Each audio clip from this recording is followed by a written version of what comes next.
I believe that the preservation of the history and culture of Crittenden, Eclipse and Hobson is important because we're unique in this area in many regards, and in particular how the three villages had to depend on one another. When I grew up here till I was 13, never had a lock on the door of the house. It was a real sense of community. You knew everybody. You never called anybody if you wanted to go see them. You just showed up. The memories these young people share will mark them, shape them, and bind them over their lives, just as the villagers of Crittenden, Eclipse, and Hobson have been bound for more than a century to each other and to their unique waterman tradition. I was a little teeny boy, little bitty boy. I think I was about 7 years old when I came down there. It didn't matter whether you left your car unlocked. It didn't matter whether you left the back door open. The kids had run of the whole neighborhood. The country was in the depths of a depression, and times were real hard. And Crittenden and Eclipse were just a step back in time. It was wonderful. Those memories, our legacy, deserve to be archived, documenting a way of life that could disappear amid the relentless commercial and residential development of northern Suffolk. Now everybody's, plugged into something, be it their iPod, their computer, their cell phone. We had none of that. There's so much we've lost. So I think it's wonderful that we're taking time to resurrect as much of our history as we can. The CEH Foundation strives to collect oral histories from all three villages, bringing life and priceless details to the dry pages of history. Did the early residents really perch on their porch roofs to watch the Monitor and Merrimack? What was village life like when the harbor was jammed with workboats, or during the wars, or when watermen were lost on the river? How does a boat builder craft a skipjack? How does a waterman read the waters? The main thing I remember is when I was a kid and they were oystering, which was what everybody did. There was 30 boats or so tied up. It was the business. Oysters, crabs, or anything. There wasn't no season to it then, see, neither. You could crab the whole year round as long as you could catch one. You can't do it now. When I was younger, I distinctly remember being up at the oyster house, and there were piles and piles of oysters. I mean, it was a pretty bustling place. It wasn't a shucking house at the time, but it was a place of commercial activity. This community project, led by residents, local historians, and friends of the villages, seeks to preserve and share our heritage in a variety of forms. We intend to involve as many villagers as possible in publishing a hardcover history of the three villages. The main thing about the village that I remember, everybody was related to everybody else. There was a lot of activity there. I used to love to go down there. They had these huge wooden barrels of nails that used to have in the old country stores, and I just used to like to go mess in the nail barrels, and you could get double bubble for like 2 cents. That was a big thing, if I could go get double bubble for 2 cents. The book will be a lively narrative connecting first-hand recollections from the community with the village's factual history. I lived on a boat, and he paid me $1 a week to keep the boat pumped out without living on.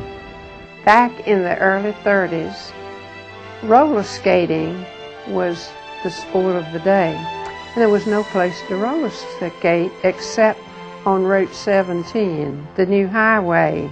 There were no boundaries. You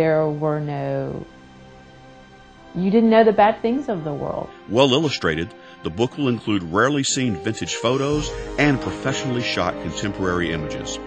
The book, however, will compile only a fraction of the materials the Foundation has collected and will continue to collect. We're always down there the 4th of July. That is the major social event. Most everybody that you knew growing up was back in town, which was always, it's kind of like almost like a reunion. It's a good chance to catch up with everybody.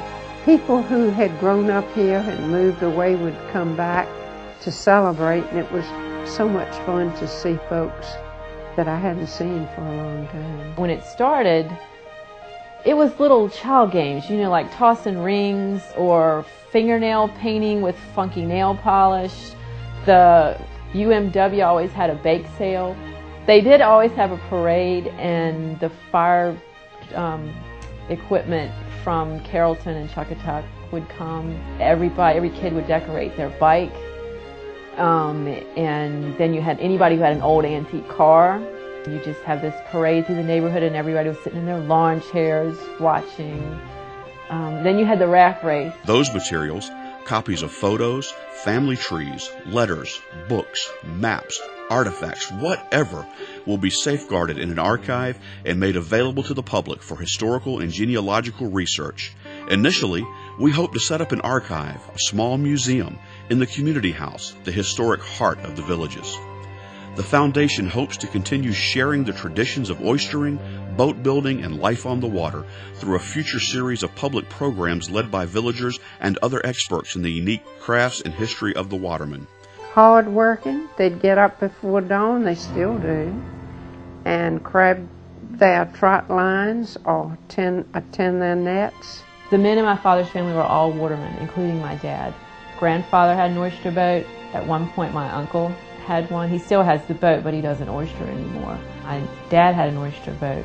The guys my dad was fishing with, two of them were sick, and he kept us out of school, me and my twin brother, and we went to help him for 2 days, and probably were catching close to about 1,000 pounds of rockfish a day, which was pretty incredible. Our young people often tell us that they fully appreciate the heritage, charm, and uniqueness of the villages only after they leave and find the wider world a far cry from where they've grown up.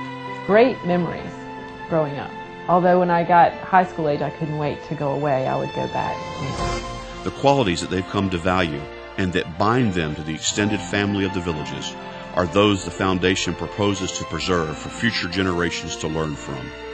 To be its most effective, the foundation must be a community-driven project, backed by the support of individuals, clubs, and civic organizations.